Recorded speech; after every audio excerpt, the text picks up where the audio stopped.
Gibt es eine Unternehmerpersönlichkeit? Es gibt so viele Unternehmerpersönlichkeiten, wie es Unternehmen gibt. Als Differentialpsychologe, und das sind die Leute in der Psychologie, die sich mit den Unterschieden zwischen Menschen beschäftigen, deswegen das Wort Differential, und wurde dann sehr häufig von meinen Kunden gefragt, jetzt sagen Sie mir doch mal einfach, was wir für Unternehmerpersönlichkeiten rekrutieren sollen oder was wir für Führungskräfte rekrutieren sollen. Sie haben doch da sicherlich einen großen Erfahrungsschatz. Und ganz ehrlich, es gibt bestimmte Eigenschaften, die sollte ein typischer Manager erfüllen. Und die sind teilweise eben auch widersprüchlich. Und zwar dann widersprüchlich, wenn es darum geht, ein Unternehmen zu gründen oder zu führen, wirtschaftlich, und ein Unternehmen zu führen im Sinne von die Mitarbeiter zu führen. Und wenn ich jetzt einfach mal so die Persönlichkeitseigenschaften durchgehe, dann ist einer der wichtigsten Kriterien, dass diese Person emotional stabil ist.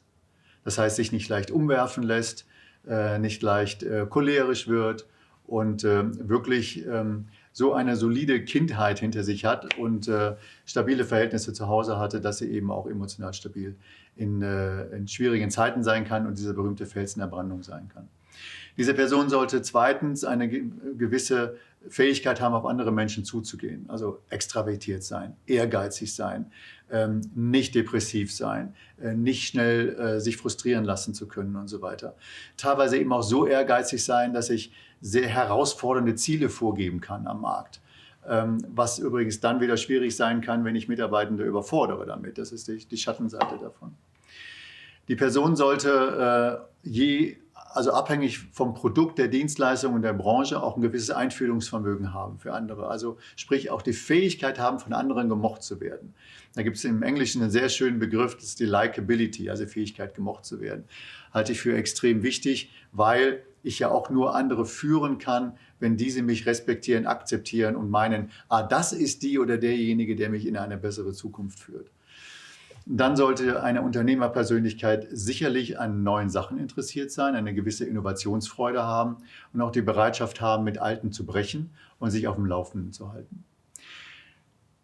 Das ist so die starke Seite. Wenn ich jetzt überlege, was passiert, wenn Führungskräfte unter Stress geraten, was, wie man hört, ja ab und zu passieren soll, dann gibt es so grundsätzlich 3 Tendenzen des Menschen. Also entweder ich hau ab, ich mache mich vom Acker, das ist die Fluchttendenz. Oder aber ich fange aggressiv an zu kämpfen, also Flight oder Fight.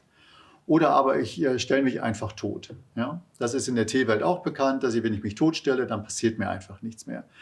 Und dieses Totstellen ist dann in dem menschlichen Verhalten so, dass ich manipulativ werde.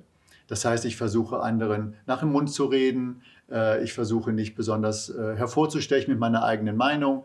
Und das ist für eine Unternehmerpersönlichkeit ganz schlecht. Macht aber eine tolle Assistenz. Eine Assistenz als dienstbeflissene Person ist super. Also deswegen gibt es ja auch unterschiedliche Anforderungsprofile. Ein übertriebener Fluchtgedanke ist für eine Unternehmerpersönlichkeit natürlich auch schädlich. Weil wenn ich mich vom Acker mache, wo ist denn dann die Führungskraft? Eine Führungskraft muss präsent sein in der Krise. Und sie kann nicht überskeptisch sein, sie kann nicht schwankend in ihren Emotionen sein, weil wenn ich schwankend bin, dann bin ich ja nicht mal vorhersagbar in meinem Verhalten. Und wenn ich für andere nicht mal vorhersagbar bin, dann werde ich unsicher. Und wenn ich unsicher bin, lasse ich mich von dieser Person nicht führen. Ja? Das ist ganz wichtig. Ich darf nicht so vorsichtig sein, weil ich mich dann nicht mehr traue, mir meinen Kopf aus dem Fenster zu hängen. Und ich darf vor allen Dingen nicht einer Agenda folgen, die keinem außer mir bekannt ist und so eigensinnig handeln. Und wenn es um den Kampfgedanken geht, also das eine war jetzt Flight, jetzt kommt dieser Kampfgedanke, dann kommen wir wieder auf diese Narzissmusdebatte, die wir eingangs hatten. Ich muss eine gewisse Selbstsicherheit und mutiges Voranschreiten präsentieren. Wenn ich mich nicht so präsentiere, warum zum Teufel soll mir irgendeiner abnehmen, dass ich das Unternehmen nochmal drehen kann oder die Krise einfach bewältigen kann. Ich muss auffallen, indem ich bunte Socken trage oder bunte Hemden oder sonst was. Wenn ich nicht auffalle, dann werde ich ja nicht erkannt als Führungskraft. Ich muss Ideen haben. Ich muss mich auf Pressekonferenzen aus allem rausreden können. Ich muss für alles eine Antwort haben. Ich muss also extrem fantasiereich sein können.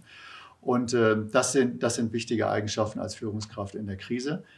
Alle die gerade 4 genannten Bereiche sind aber extrem schädlich im One-on-One, wenn ich einen Menschen führe. Weil wenn ich als Narzissten Menschen führe oder einen Menschen führe, indem ich ihm permanent nur Lösungsvorschläge mache, weil ich vor Ideen nur so überschwappe, dann ist das für den nicht gut, weil er nimmt die Ideen natürlich nicht an, weil sie nicht von ihm selber kommen.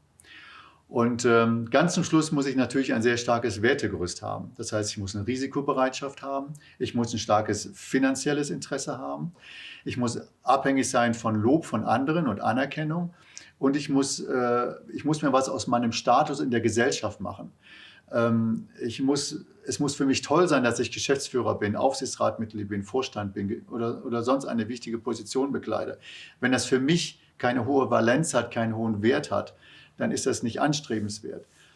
Ich muss schauen, dass ich Verbundenheit mit anderen Menschen schätze. Wenn ich nur in der Isolation arbeite, kann ich nicht führen, außer mein Spiegelbild. Und ich muss halt gucken, dass ich offen für Neues bin und mich ständig auf dem Laufenden halte und dass mir Wissen und Lernen wichtig ist, weil ich sonst in die Organisation hinein nicht porträtieren kann und mit gutem Vorbild vorangehen kann, dass es sich lohnt, sich ständig weiterzuentwickeln.